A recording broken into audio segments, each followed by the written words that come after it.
Today I'll present a video on all the different elasticities we have learned in class.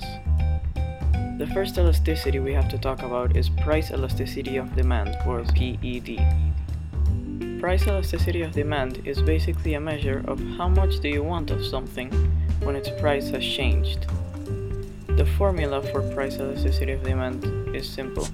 It's basically just the percent change in quantity demanded divided by the percent change in the price of the product. Because of the law of demand, all values should be negative, but we don't write the negative sign. The range of values we can get for PED is from 0 to infinity. An inelastic product has a PED of less than 1, and an elastic has a PED of greater than 1. Now let's see an example. Okay, so let's say that Tamburelli, the famous Panamanian pizza company, has decreased its prices for everything by 20%. People now are rushing to buy their delicious pizzas. So we can say that there's an increase in quantity demanded, and we can also see that Tamburelli has decreased their prices by 20%. We can say that the change in quantity demanded is by 30%. So we divide 30 by 20 and we get a PED of 1.5, which gives us an elastic product. Now let's talk about the determinants of PED, or price elasticity of demand. The first determinant is the availability of substitutes. If it has many substitutes, it's elastic. The second determinant is the necessity. If it's necessary, it's probably elastic.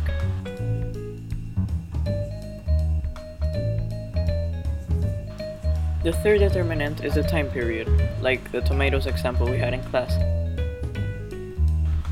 And the last determinant is addictiveness. If it's addictive, it's probably inelastic, so people won't care for a change in price.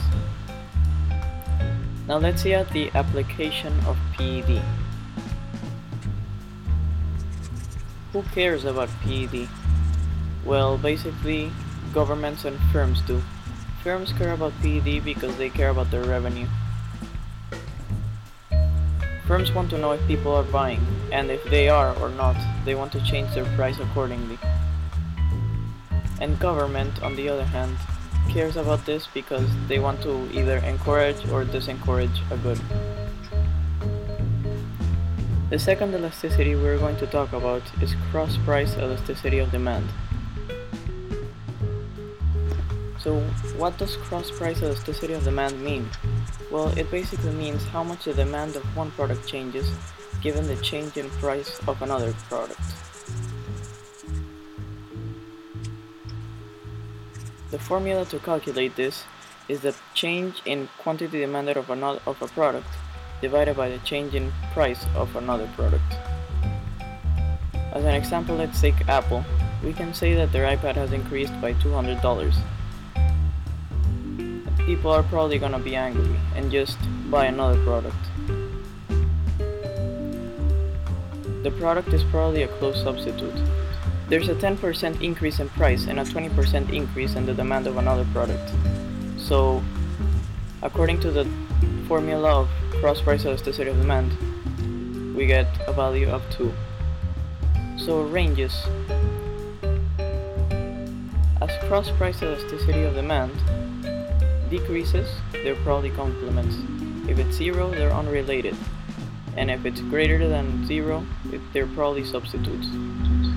If the price of a Sony tablet decreased, people are probably gonna buy this tablet with a cover. If the products are unrelated, then it's just 0. And if they're substitutes, then if the price of something increases, they're probably gonna just buy another product. Now let's see at price elasticity of supply. The definition of price elasticity of supply is basically how the change in quantity supplied of a product changes as the price changes for that product. The formula to calculate this is the percent change in quantity supplied divided by the percent change in price. All values are positive. So let's see the ranges. For price elasticity of supply, If the values are approaching 0, that means that the product is inelastic. If the value of PES is 1, that means that the product is unit elastic. And if the value is approaching positive infinity, that means that it's an elastic product. So let's see an example. Let's say that people right now are paying $50 for a burger. How capable would you be to produce burgers? Well, you're probably gonna start producing burgers right away. So the price went up by, let's say, 70%, and the quantity supplied increased by 50%. So the PES is 0.714, which gives us an inelastic product. Let's take a look at the determinant of PES. The first determinant is the rise of costs of output. The second determinant is the time period, and the third determinant is the ability to store the product. Now let's see income elasticity of demand. Income elasticity of demand is basically the definition of how the change in the quantity demanded changes given the change in income of a consumer. This is calculated by the percent change in quantity demanded divided by the percent change in consumer income. So as an example, let's say somebody is randomly now the emperor of the universe and earns $1,000 per second, and he suddenly wants 5,000 Ferrari cars. His income has increased by 200%, and his quantity demanded of Ferraris has increased by 500%. This gives us an elasticity of 2.5.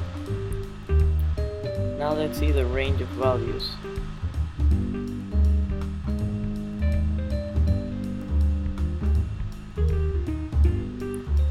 When is YD elastic or inelastic? Well, we can see this by a chart.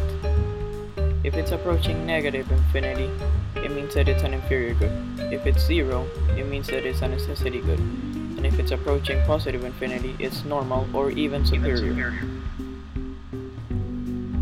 But is YED even important? Well, yes it is. It is, at least for firms in the government. Let's say somebody is the president of a country and even owner of his own company or firm. He finds YED very important.